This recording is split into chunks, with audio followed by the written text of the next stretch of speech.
നമസ്കാരം. അഷ്റഫ് രാങ്ങാട്ടൂര. ഇന്നുണ്ടായ ഒരു വിശേഷത്തെക്കുറിച്ചാണ് ഇന്ന് ഞാൻ സംസാരിച്ചുകൊണ്ടിരിക്കുന്നത്. കാരണം മലപ്പുറം ജില്ലാ കലക്ടർ നമ്മുടെ മലപ്പുറത്തെ വോട്ടർ മെഷീൻ സൂക്ഷിച്ചിരുന്ന സ്ട്രോങ് റൂം തുറക്കാൻ വേണ്ടിയിട്ട് നിർദ്ദേശം കൊടുത്തു എന്നുള്ള ഒരു വാർത്ത വന്നു. രാഷ്ട്രീയ പാർട്ടി നേതാക്കൾ വളരെ ശക്തമായി പ്രതികരിച്ചതിന്റെ അടിസ്ഥാനത്തിൽ ആ തീരുമാനം അദ്ദേഹം മാറ്റി എന്നുള്ള വാർത്തയും അറിയാൻ കഴിഞ്ഞു.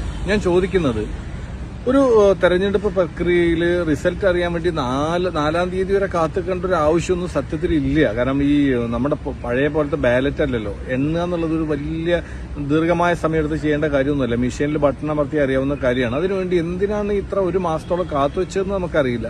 ഇനി അതൊക്കെ തെരഞ്ഞെടുപ്പ് കമ്മീഷന്റെ വിവേചനാധികാരമായതുകൊണ്ട് ആരും അതിൽ ഇടപെടാറൊന്നുമില്ല. പക്ഷെ എന്നാലും നമുക്ക് ആശങ്കയുണ്ട്. കാരണം ഈ തെരഞ്ഞെടുപ്പ് പ്രക്രിയ അട്ടിമറിച്ച് അധികാരത്തിൽ വന്നൊരു ഗവൺമെന്റാണ് കേന്ദ്രം ഭരിക്കുന്നത് എന്നതുകൊണ്ട് തന്നെ ഈ കാലതാമസം വരുമ്പോൾ സ്വാഭാവികമായിട്ടുള്ളൊരു ആശങ്ക ഓരോ ജനാധിപത്യ വിശ്വാസിക്ക് ഉണ്ടാവുമല്ലോ. അത് ഞാനിവിടെ അറിയിക്കാം. അപ്പൊ ഇന്നിങ്ങനെ ഈ സ്ട്രോങ് റൂം തുറക്കാൻ വേണ്ടി ഒരു നിർദ്ദേശം കൊടുത്തപ്പോൾ അതിന്റെ പിന്നിൽ എന്തോ ഒരു കള്ളക്കളി ഉണ്ടെന്ന് സ്വാഭാവികമായിട്ട് സംശയിക്കുകയാണ്. ആരാണ് ഈ ജില്ലാ കലക്ടർക്ക് ഇങ്ങനെ ഒരു നിർദ്ദേശം കൊടുത്തത്? ആ നിർദ്ദേശം പിന്നെ എന്തിനാണ് അദ്ദേഹം പെട്ടെന്ന് മാറ്റിയത്? ഇതൊക്കെ നമുക്ക് ആലോചിക്കുകയും കണ്ടെത്തുകയും ചെയ്യേണ്ടതുണ്ട്. കാരണം ഇവിടെ ഇപ്പോൾ ഒരു കാവൽ മുഖ്യമന്ത്രിയേ ഉള്ളൂ. അദ്ദേഹത്തിന് പ്രത്യേകിച്ച് റോളൊന്നുമില്ല. തെരഞ്ഞെടുപ്പ് കമ്മീഷന്റെ നിർദ്ദേശപ്രകാരം പ്രവർത്തിക്കാനുള്ള ഉത്തരവാദിത്തം അദ്ദേഹത്തിനുള്ളൂ. കാരണം പുതിയൊരു ഗവൺമെന്റ് വരുന്നതുവരെ മുഖ്യമന്ത്രിക്ക് കാര്യമായ റോളൊന്നുമില്ല. പിന്നെ ആർക്കാ റോളുള്ളത്? കേന്ദ്രം ഭരിക്കുന്ന ഗവൺമെന്റിനാണ്.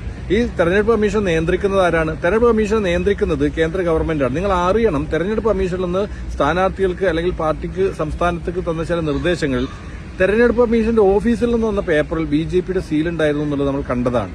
ആ സീലും ഈ നിർദ്ദേശവും തമ്മിൽ വല്ല ബന്ധമുണ്ടോ? ഇതിനെക്കുറിച്ച് ശക്തമായിട്ടുള്ള ഒരു ചർച്ച നമ്മുടെ നാട്ടിൽ നടക്കേണ്ടതുണ്ട്. അത് ജനാധിപത്യം ഒരിക്കലും അട്ടിമറിക്കപ്പെടാൻ പാടില്ല. അതുകൊണ്ട് പരമാവധി ഈ ഒരു ക്യാമ്പയിൻ പരമാവധി ആളുകൾ ഷെയർ ചെയ്യണം. കാരണം നാട്ടുകാർ അറിയണം ഈ തെരഞ്ഞെടുപ്പ് അട്ടിമറിക്കാനുള്ള ശ്രമം നടക്കുന്നുണ്ടോ എന്നുള്ള കാര്യവും ഇത് അട്ടിമറിക്കാതിരിക്കാനുള്ള ജാഗ്രതയും ഓരോ പൗരനും ഉണ്ടാകണം എന്നുള്ള ആൾക്കാണ് ഞാൻ ഈ വാർത്ത നിങ്ങളോട് അറിയിക്കുന്നത്. നന്ദി, നമസ്കാരം, ജയ് ഹിന്ദ്.